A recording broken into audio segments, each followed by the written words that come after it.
свежее, антикашлевое, против сухого кашля зелье. Это вот имбирь, самый главный ингредиент.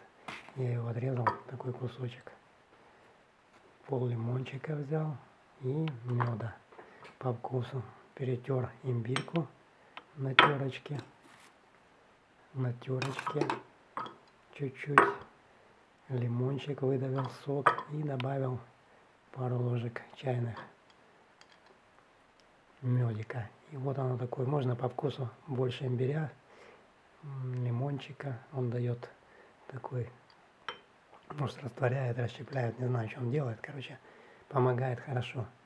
Кашель пропадает насквозь. Медик для сладости. Вот такой вот. Самое главное — это имбирь. Корень свежий. Ну как свежий, магазинный.